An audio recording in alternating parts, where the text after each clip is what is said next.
So welcome to the stream, Ian. Great to see you. How you doing? Boom. Hey guys, great to be here.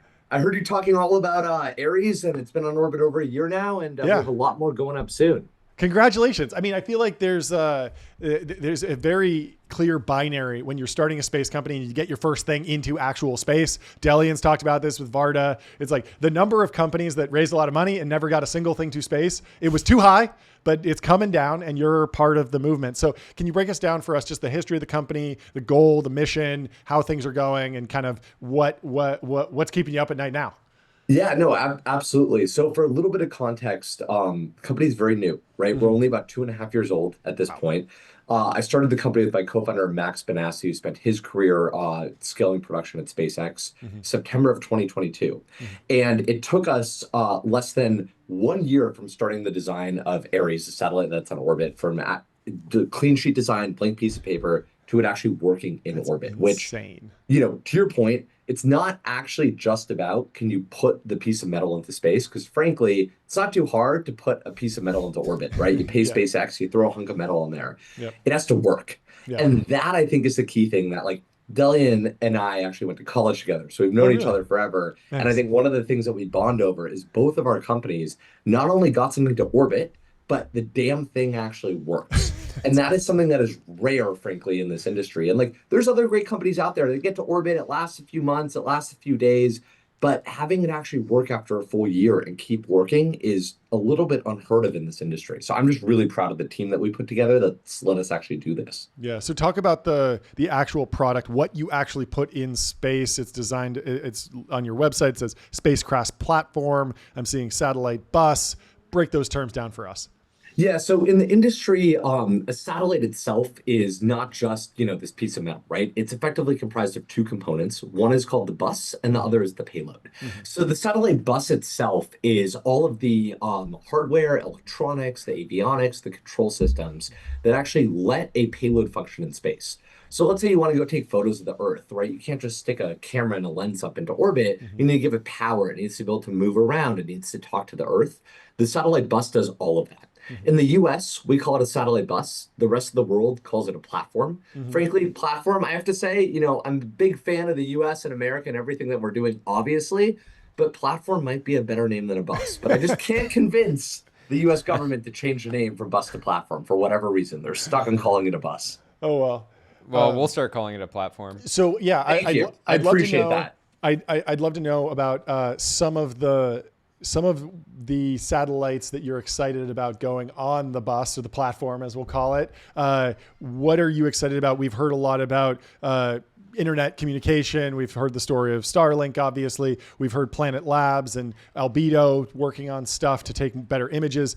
Are there any, and then obviously Varda's doing crazy stuff up in space now. What's exciting to you, and how are you designing the business to take advantage of those trends? So when we call it a platform, we mean that because we really want to be a platform provider. And whether you want to do something like take images of the Earth, or you want to beam power down to Earth, or you want to be able to, shoot down missiles that are coming to attack the US, we Mm-hmm. want to be the platform that works for everything. Mm-hmm. And I will say, I think we've done a pretty good job. If you look at the customers that we have so far, we have people who are using our platform from on one side of the spectrum, they're doing hyperspectral imaging, which means you have a camera that could see in hundreds of colors that you and me as humans cannot describe. Mm-hmm. And from space, they could look down at Earth and say, that's farmland with potatoes that are 7 days old, Mm-hmm. right? Like that's nuts to be able Wow. to see from space. Then we have other customers. Aetherflux is one example, founded by a good friend of mine, Baiju. He started Robinhood, and now he's going and he started Aetherflux, which is Yep. collecting power from space and beaming it down to Earth, all using our platform, which is phenomenal. Then we have other customers who are using it for defense missions, right? Anduril's a great customer of ours. We continue to do more and more with them.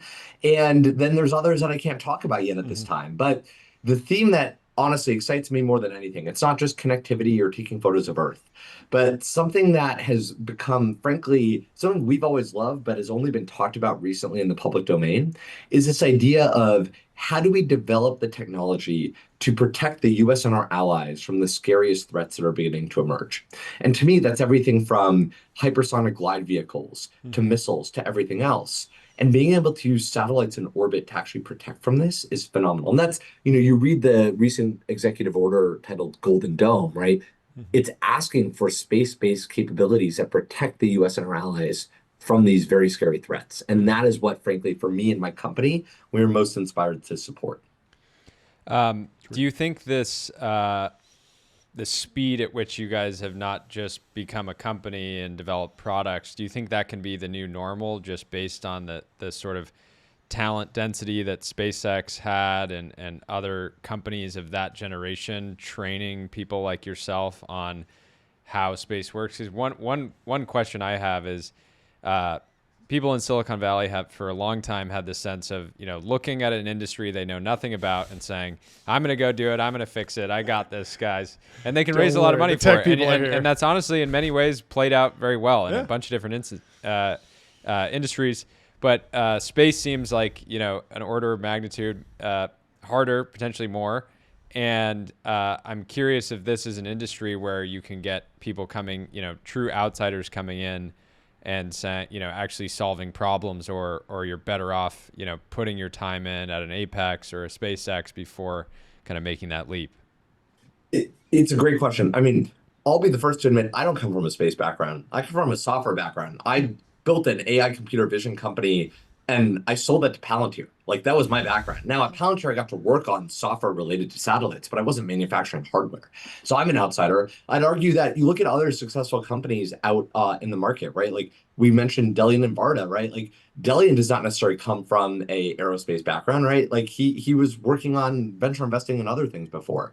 I think the secret though is you need to pair that outsider point of view with a brilliant technologist who can bring it together. So in my case, my co-founder Max spent his career at SpaceX. In Delian's case, he had Will Brewy, who came from SpaceX as well. And that the combination of that together, I think, is what truly is special. If you look at companies who are founded who frankly come too far from the direction of purely kind of the space industry, it's difficult, right? Because you end up falling into the same traps that you're used to. There's phenomenal companies out there, True Anomaly, Impulse, all these others that frankly, like they haven't had success in orbit and their satellites were unfortunately not able to succeed. And that's bad for everybody, right? Mm-hmm. You need a little bit more of that, I think, kind of outside perspective to come in and combine in order to succeed. It's a tough industry. I will say to answer your question about speed, I look at where we are today, and all I can say is I certainly hope that the market is not going to go at the speed that we're going at, because I think we're going way too slow, right? I think we should be moving much faster. I think you should look at what Apex has done and say, why did it take a year to go from a blank piece of paper to a satellite in orbit? Why can't you do that in a week or a day? That to me is where I think we need our mindset to be. Not, oh my God, it went from 5 years to 1 year. That's still slow. And I think we all need to embody that. Can you talk a little bit about, I mean, your craft is at, it looks like something around between 450 and 500 kilometers up right now. Can you talk about what's happening in VLEO and then what's happening above you and where the biggest opportunity is going forward? Oh man, there's a lot of opportunity out there, and I would say it's all orbits are fascinating from my perspective. So if you think about it, right, we're here on Earth, we're at 0 kilometers of orbit, right? We're standing here on the ground. Yeah. The higher you go, the different capabilities are unlocked. Yeah. So there's capabilities that frankly are best served by being airborne, right? So that is flying at what an airplane or a high altitude vehicle or even a high altitude balloon would be at. Then you move into very low Earth orbit, VLEO. You're moving a lot faster, right? Because you're circling the Earth. You're kind of looking at these different things. You're much closer to the Earth, so you're able to get much higher resolution imagery. So there's interesting trade-offs there. Then you move into where we are, which is low Earth orbit. That's an orbit that, frankly, I don't think there was as much commercial demand for it until, call it about 10 years ago, when this wave of proliferation started, and you realized you could put a lot more vehicles up. Then you go higher altitude than that, and you go to medium Earth orbit. That's where GPS satellites are flying, things like that. That's also a very interesting orbit because you're further away from Earth, so you're more protected from, things like missiles that want to shoot down a satellite. But at the same time, you're not so far away that it takes too long for, radio waves to communicate between Earth and the satellite. And then you have GEO, right? Which is where traditional satellites tend to operate. And geo is interesting because as Earth is rotating, you have the satellite rotating at the same rate. So Mm-hmm. you're always over the same point over Earth. And that's companies like Astronis, I think, have done Yeah. tremendous work over there. And I'm very impressed with the work they've done. And then from there, frankly, you go to deep space, cislunar, you have companies like Astroforge launching asteroid mining missions, setting kind of world records for the furthest a commercial satellite has gone. Um, the, there's just more and more capability with each of these orbits. Can Last you question. talk about how the aerospace industry is reacting to the tariffs broadly? Obviously, you're, you know, doing a lot in defense, so I'm sure you were not sourcing from China, but I'm sure like generally there's a lot of space companies that are kind of caught off guard here. I'm curious what your read on it is.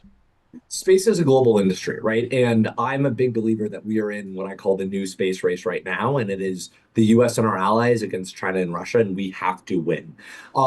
That being said, as a proud US company, right, most of our parts come from the US. So we looked at our tariff impact and it's pretty much nothing, Mm-hmm. right? As it should be, because we're a good US defense company. We do sell a lot of our satellites to allied nations overseas. So as the tariffs come in, that doesn't affect us, but reciprocal tariffs from other countries may affect us as that happens. The good news is, though, most things in aerospace and defense purposes tend to be exempt from these tariffs because at the end of the day, these are the kinds of trades that we want the US and our allies to be engaging in, where we're sharing the cutting edge technology that allows us to stand up as one unified unit against those near peer adversaries. So I think the more commercial oriented areas of the space industry are probably more affected.